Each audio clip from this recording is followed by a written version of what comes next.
Hello everyone, and welcome to a new Q&A. For those that have been asking, I didn't manage to score any BlizzCon tickets, so I'll be using that money on a virtual ticket and a new PC. So I won't be there in person, but at least I'll be able to watch all the panels comfortable at home. That's my very short update for this week, so let's just begin with the Q&A.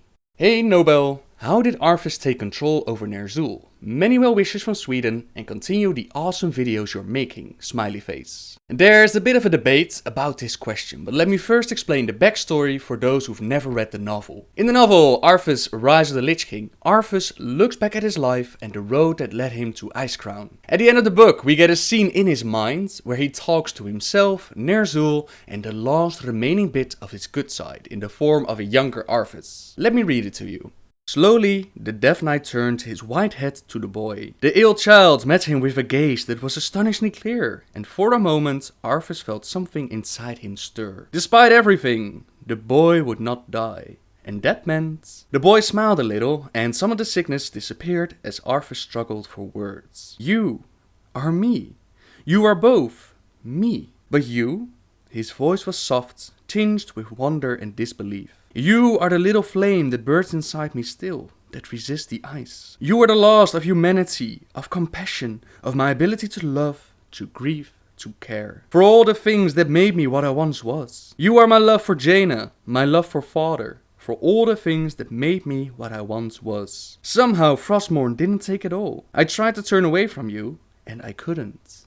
I can't. The boy's sea-green eyes brightened and he gave his other self a tremulous smile. His color improved and before Arthas' eyes, some of the pustules on his skin disappeared. You understand now. Despite all, Arthas, you have not abandoned me. Tears of hope stood in those eyes, and his voice, though stronger now than it had been, quivered with emotion. There must be a reason. Arthas Menethil, much harm have you done, but there is goodness in you yet. If there was none, I would not exist, not even in your dreams. He slipped off the chair and slowly walked towards the Death Knight. Arthas stood as he approached. For a moment, they regarded each other, the child and the man he had become. The boy extended his arms as if he were a living, breathing child asking to be picked up and held by a loving father. It doesn't have to be too late, he said quietly. No, Arthas said quietly, staring at the boy.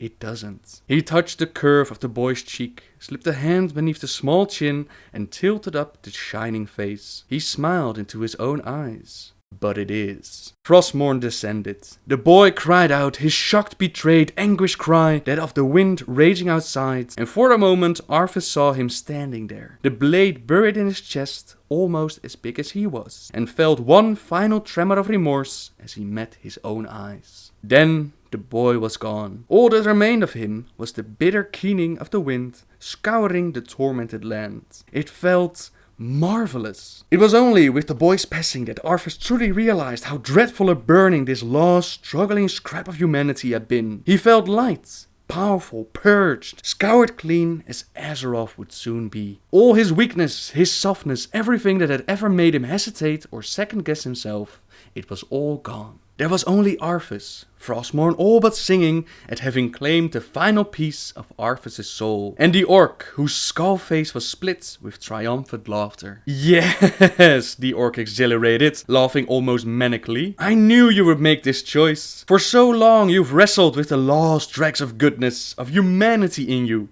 but no longer. The boy held you back. And now you are free. He now got to his feet, his body still of an old orc, but moving with the ease of the young. We are one, Arthas. Together we are the Lich King. No more Ner'zhul, no more Arthas.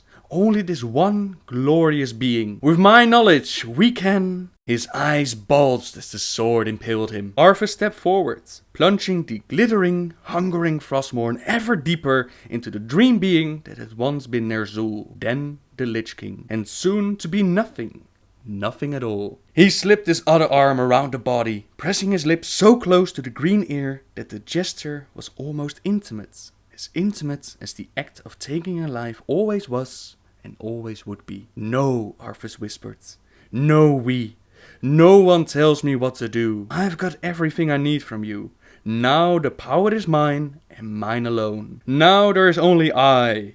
I am the Lich King, and I am ready. The orc shuddered in his arms, stunned by the betrayal, and vanished. So all of this takes place in Arthas' mind, and he stabs his former good side, and he stabs Ner'zhul, claiming that there is no we, there is only the Lich King. Does that mean that Ner'zhul is completely banished? Well, that's the debatable part, and we have different sources claiming different things. During BlizzCon 2010, Chris Metzen said that Ner'zhul's story was done. He served them well, was used for the Lich King expansion, but that story is over, and back in 2010 they weren't planning on making a new Northrend expansion. At least not anytime soon. From that information you would say, okay, we won't see Ner'zhul popping up anytime soon, so Arthas must have taken him out. I personally disagree with that, and I think Ner'zhul is still in the helmet. This scene was inside Arthas' mind, so I would say that this was a visual representation of Arthas having enough of all the manipulation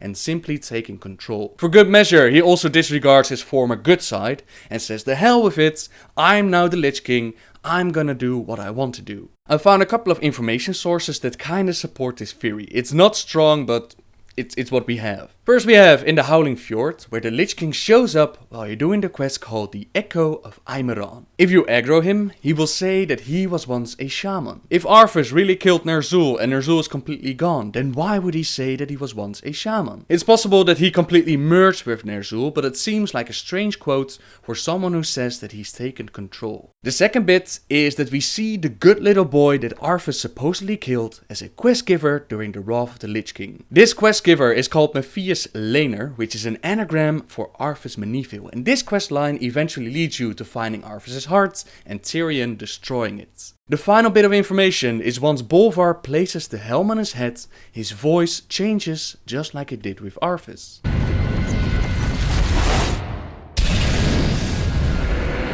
Tell them only that the Lich King is dead, and that Bolvar Thorndragon died with him. If Arthas cleared the Helm of Damnation from any other influences, why would that happen? Like I said, this is purely my idea behind it, and it's entirely up for debate. So long story short, Arthas took control by visualizing or perhaps actually killing the spirit of Ner'zhul. Hey Noble, I was wondering, what is the thing that is under Light's Hope Chapel? This was explained in the Ashbringer comic. Underneath Light's Hope Chapel rests 1,000 of Azeroth's bravest soul to ever walk the planet. When Arthas and the Scourge marched on Lordaeron, they saw how he converted the dead into his army. To prevent the Scourge from taking these brave heroes, they opened up all the graves, all the tombs, and they transported them to Light's Hope Chapel. This turned the area into holy ground and makes it a very tempting target for the Lich King. Imagine if he would have succeeded with his assault and resurrected all these powerful fallen heroes. It would make quite the army, but thankfully his plans failed. Hey Noble, I really you vits, but please in your next Q&A, please do the story of Mankrik. Me and my dad really like him, we do all his quests, we know his wife was killed by Quillboars, but what was his life before that? Thank you Noble for everything, and keep up the nice vits. The story of Mankrik. Well, Mankrik and his wife used to live together in the Barrens until they were overwhelmed by Quillboars. Mankrik tried to draw them away from his wife, but more Quillboars joined the fight and the group was overwhelmed. Mankrik himself, he woke up to a Tauren healing him and he set adventurers on the task of killing more Quillboars and finding his wife. Back in the day it was very difficult to actually find her, so a lot of people would ask in chats like where's Mankrik's wife? And people would send them to Silithus or Winterspring or to their mom's house, anywhere but where she actually was. The original questing area has now been updated, and Mankrik's wife has her little shrine, but Mankrik's hatred has not been tempered. He still hates the Quillboars with a passion, and he still asks adventurers to kill as many as possible. Makka, an orc shaman in the service of the Earthen Ring, has met Mankrik and she just can't get him out of her mind. She asks adventurers to see if they can help Mankrik, but Mankrik is simply consumed by hatred. This time we see him as a blade master and he's carrying a banner with the symbol of the Burning Blade clan, and this might be a hint as to where he used to belong. The Orcish Burning Blade clan wasn't so much a real clan, but more a brotherhood of very skilled blade masters who would raise and plunder and attack anyone that they saw as a threat. It's very possible that Mankrik used to be part of this clan, and some data mined information for Warlords of Draenor has shown an area with the same Burning Blade symbol. So for all we know, we might get to meet Mankrik in his prime, or perhaps this time his wife has lost Mankrik and she asked us to find him. Would be quite a nice twist. In our timeline, the questline with Makka ends with Mankrik following you and a little conversation between them should happen. It's sometimes bugged, so I was unable to record the conversation, but basically it comes down to Makka telling Mankrik that he doesn't have to bear this burden and hatred alone. He's welcome to just sit next to her and forget his trouble, if only for a while. Mankrik nods and thanks Makka for her kindness, and hopefully with time, Mankrik will be able to find a way to let go of his hatreds. Noble, I know you discussed it plenty of times previously on your YouTube channel, but who do you expect to be the end boss of Warlords of Draenor? I get this question on the stream all the time, so I figured I would answer it here as well. Right now, I'm putting my money on Kairos Dormu, or something from the Infinite Dragonflight. If you want to stop a force from invading your reality, then it's best to take out the one with the power and the will to create them portals and send them to these different realities. If it's not Kairos, then I'd imagine a new creature or boss-like figure that we haven't met or seen yet. I personally doubt that it will be either Garrosh or Grom Hellscream. I really don't see that happening, and it's possible that Blizzard might turn towards the Legion for an end boss, but that would also cause the problem of facing an enemy twice. For example, if we defeat Kil'jaeden on Ironhorde Draenor, then what kind of a threat would he still be in our time? Someone speculated that the Twisting Nether stands outside of time, that they're not influenced by it, but in my opinion that's taking it a little bit too far. So if I had to make a guess, I put my money on Kairos or an unknown threat. Hey Noble! How you doing? I've been playing World of Warcraft since 2005 and I've always asked myself the same question over and over and over again about the world's lore. I searched far and wide and still have no answer, so my question, who are the Shen'dralar? What is their cause and do they have a bigger role to play instead of being librarians in Dire Maul? The story of the Shen'dralar. Well, the Shen'dralar, they used to be highborn in service of Queen Azshara. This is 10,000 years ago and during that time they lived and worked at Eldrafalas, the area that we now call Dire Maul. They often worked in secret to meet the Queen's most important demands, but as you might know, the War of the Ancients would destroy the Night Elf society and turn Azshara and her highborn into Naga. The highborn in Dire Maul, they weren't living in Zinajari, and Zinajari is the main capital that was lost under the sea, so they were spared the destruction of the well, but they did face a problem. They lost the well, so they lost their source of power. To make up for this, Prince Fordeldrin had them build pylons to create an energy field, and within this field they summoned Imulfar, an ancient void terror. They then mastered the ability to drain powers from this demon, much like the Blood Elves have done, and they used this to power their spells and grant themselves immortality. This plan worked for thousands of years, but eventually the amount of power required to keep the pylons active became higher than the powers that were drained. In response, they killed off their fellow highborn, and they used their essence to keep the pylons running. Now we the adventurers, we find Dire Maul, we destroy the pylons, we kill the void terror, and by doing this, we cut the prince from his source of immortality, and we end his life. Now around the time of late Wrath of the Lich King, early Cataclysm, these highborn from Dire Maul that survived all of this, they made their way to Darnassus to offer their skills and knowledge and re-enter Night Elven society. They even added this as a quest where Archmage Morden Evanshade wants an audience with Tyrande. A Night Elf Sentinel tells him that he's not welcome, that they've not forgotten the War of the Ancients, but Morden tells her that there's too much at stake. There is a change on the wind, and we cannot ignore it. I have traveled far from the dust and ruin of the past to come to an accord. The time may soon come when the Kelderai require the knowledge and skill that we have to offer. I will wait, Sentinel, but I will have my audience. In the novel Wolfheart, we find out that the Highborn they've been accepted, but there's a murderer on the loose. The Highborn mage, Ferabrin, is the first to die, and Maiev offers her services to find whoever is behind this. Unknown to all of them was that it was actually Maiev who did the killing. She spent nearly all her life guarding Illidan for the crime of recreating the well and unable to stop using magic. Now Tyrande and Malfurion, they're accepting magic wielders within their society again,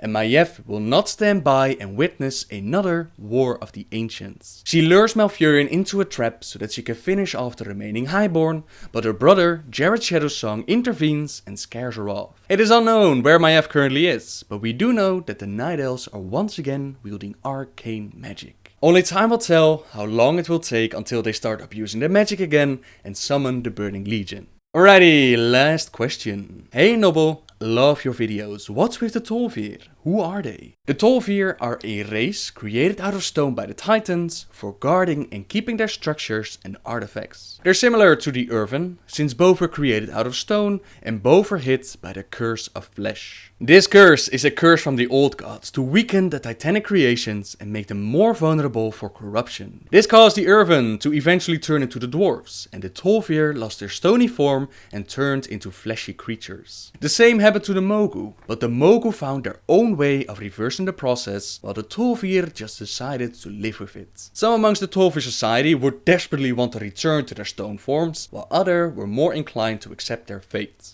The first time that we see a real Tol'vir is during the Cataclysm, where their cloaking device is broken and the land of Uldum is revealed. Uldum is not the only location where the Tol'vir used to live. It's speculated that they were all over Azeroth, but when the Ahn'qiraj marched to Northrend and Silithus, they took out a whole bunch of them. Ahn'qiraj, for example, used to be a Titan research facility, but it was taken over by Cthulhu and his troops. A couple of the bosses and trash mobs that we find inside Ahn'qiraj, they look very similar to the Egyptian theme that Uldum is going on, but we know for certain that the Obsidian Destroyers used to be Tol'vir. The Ahn'qiraj that moved north and would eventually turn into Nerubians, they took over the Tol'vir's architecture for their own purposes. Now, having Uldum cloaked from the rest of the world did not cut them off from outside information. Uldum is actually connected to Ulduar. If you remember the fight with Elgalon the Observer, then you know that he came down to check out Azeroth and see how things were going. He decided that the best course of action for Azeroth would be to re-originate it. He was ready to destroy us all, but we managed to smack some sense into him and we got to send out a code that prevented our destruction. Should Elgalon have gone through with his plan to re-originate the planet, then he would have sent a signal to the Halls of Origination. These halls are located within Uldum, and during a questline with Bran Bronzebeard and Harrison Jones, we get to stop Deathwing from getting his hands on this weapon and we save Azeroth. Reorigination device. Detonation aborted. Deathwing brings us back to the Tol'vir, since that's the storyline of Uldum. Deathwing allied himself with Al'Akir the Windlord, and he gave Tiamat the power to reverse the Curse of Flesh in exchange for the Tol'vir's allegiance. 3 tribes make up for the Tol'vir's population: the Neverset, the Orsis, and the Ramkahen. The Neverset tribe accepted Deathwing's offer, and they actually got their stone forms back, but reversing the curse took a lot of power and weakened Tiamat. In his moment of weakness, the Neverset turned on Tiamat. They imprisoned him within the lost city of Tol'vir. I've been asking around why they actually betrayed him, and apparently they were never interested into allying with Team Old God. They just wanted their stone form back, and they never counted on being corrupted as part of the deal. The Orsis tribe, they refused Deathwing's offer, and as a punishment, Al'Akir the Windlord summoned a massive sandstorm and buried them all beneath the sand. We are sent out to help any survivors, and while we're doing this, we find the Scepter of Orsis. The Orsis tribe was charged with keeping the scepter safe, since it is the key to the secrets of Uldum and will give Deathwing access to the re-origination device. The Ramkahen tribe is the one that we get the farm reputation with. Prince Nadun, brother of King Fahoris, is the first one that we get to meet, and he's been captured by the Neverset. We set him free. He finds out that they're being corrupted by Deathwing, he finds out about Orsis, and all of this leads him to believe that war is unavoidable. His brother the king is not that certain about that, and he would rather try to find a more peaceful way of dealing with the situation. In order to convince him, we need to convince his council. After doing this, after getting the High Council to make the decision, the king is still uncertain. High Priest Ahmed says that he's seen a vision of the coming war, where they would be destroyed if they didn't fight, but they would be destroyed even faster if their leader reluctantly followed protocol. Only after hearing the news that his brother was mortally wounded, the king with full devotion pledged himself to the war, and we get to kick all kinds of butt. This war takes us all the way back to the lost city of Tol'vir, where we take out Tiamat and remove the Neverset source of immortality and power. I am unleashed! And that's the long story of the Tol'vir. So in short, there were 3 clans. 1 denied the offer, 1 accepted the offer, and 1 went to war. The final one rejoined and we kicked all kinds of butt, while Deathwing tried to get his hands on this ultimate weapon. We stopped Deathwing, we stopped Al'Akir, we save the world. With that final question, I'm going to end this Q&A. Thank you all once again for all your questions. If you have more, leave a comment and I might use it in the next video. Thank you very much for watching everyone. Subscribe if you like my videos. And until next time guys, see ya!